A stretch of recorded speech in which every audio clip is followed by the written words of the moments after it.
Hi everybody, and today we're here in Clermont, Kentucky, and we're here at Jim Beam. Now Dawn and I, we don't drink, but we're gonna see how whiskey's made, right? Right. Okay, let's do this. Let's do it. Jim Beam.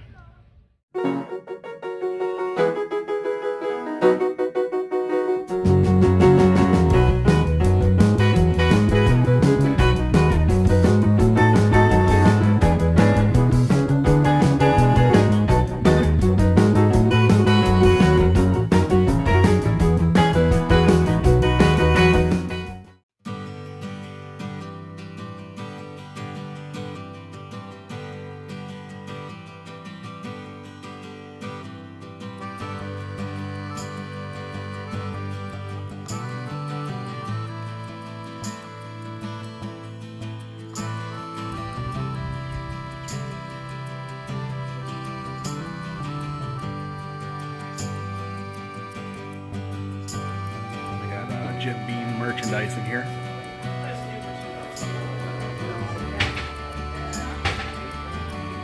Pretty cool. So of course they produce the Jim Beam, but they also do Knob Creek here. And then Baker's. Of course you got your black label, white label. Then you have your Masterpiece rye. You got the old Devil's Cut, Peach, Red Stag.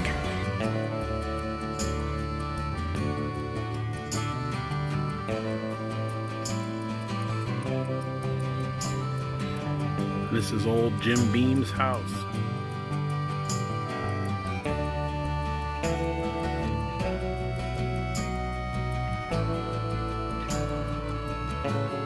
Okay, so we're at Jim Beam's front door. I think you should knock.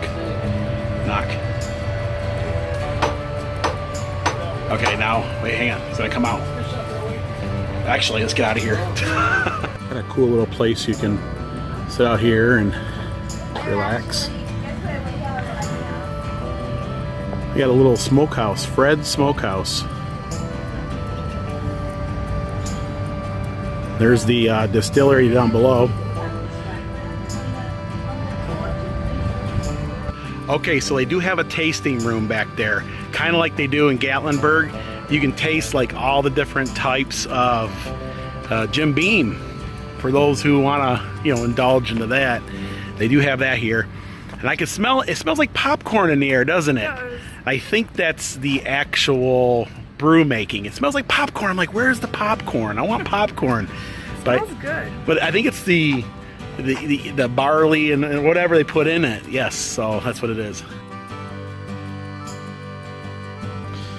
Okay, so first you got your grains, then you have your mashing, and then your yeast. So it's similar to moonshining. And then where's number 4? Number 4 is fermenting. Number 5 is double distilling. Now this is where it gets different from moonshine. They distill it a little bit different, and then definitely the barrel aging. The barrel aging is what actually makes your distinct taste. But they have a nice little display here showing the makings of moonshine. And over here they got the charred barrel. So they make these barrels and then they put a little fire on the inside. It chars the outside, which gives it that taste.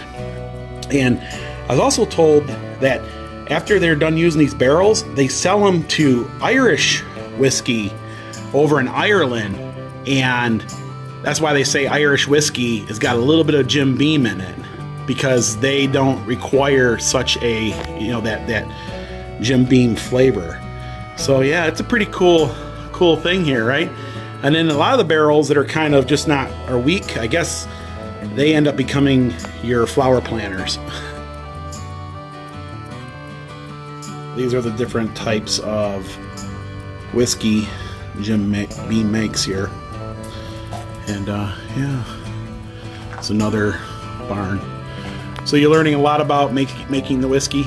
Well, that goes to show how much I know about it. It's actually bourbon, not whiskey. I'm sorry, guys. Bourbon.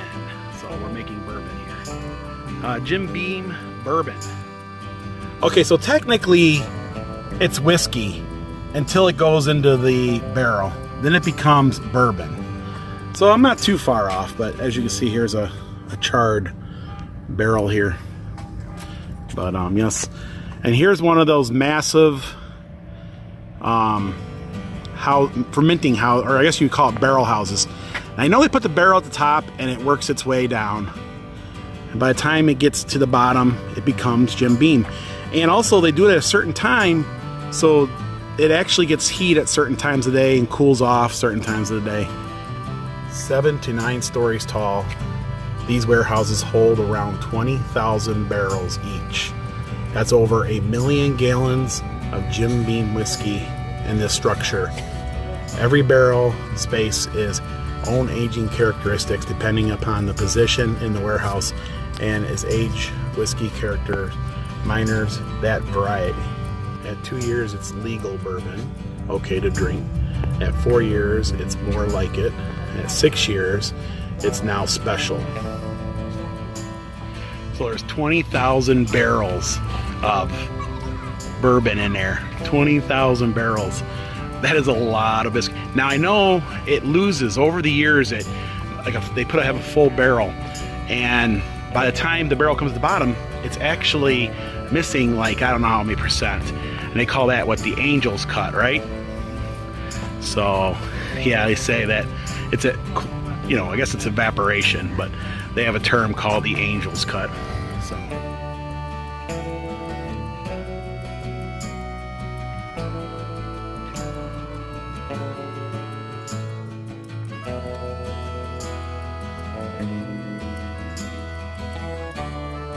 well, this is what they call Jacob's Well. This well here was the original well that they got water to make their bourbon. And still today, all the water from their bourbon comes from underground sources.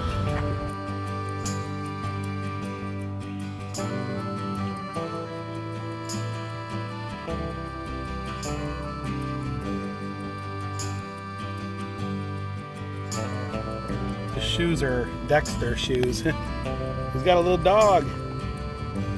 And then, of course, he's got his glass for tasting the bourbon. I guess he was Baxter Knoll. He was guess he used to make the bourbon.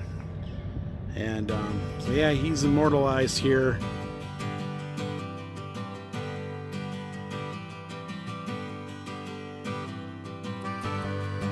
When this house was built in 1911, it served as a boarding house for the distillery workers and visiting businessmen until 1934 when Prohibition ended and Beams began rebuilding their distillery here. Well guys, they mean business when they close at 5:30. They close at 5:30. We got here, we just ran around because we only had a half hour.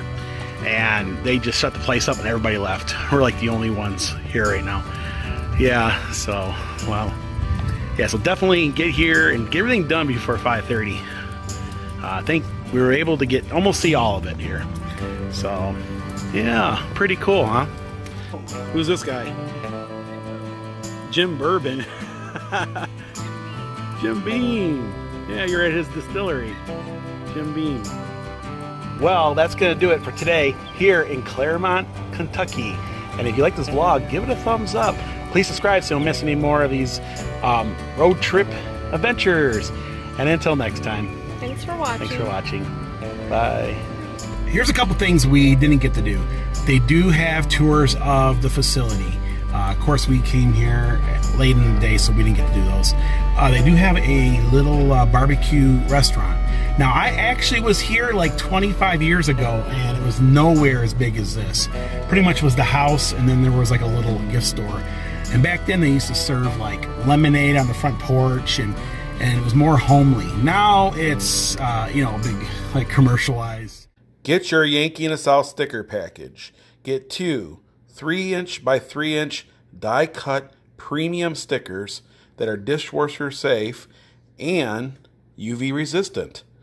and also a postcard signed by Will and Dawn. Details in the link below.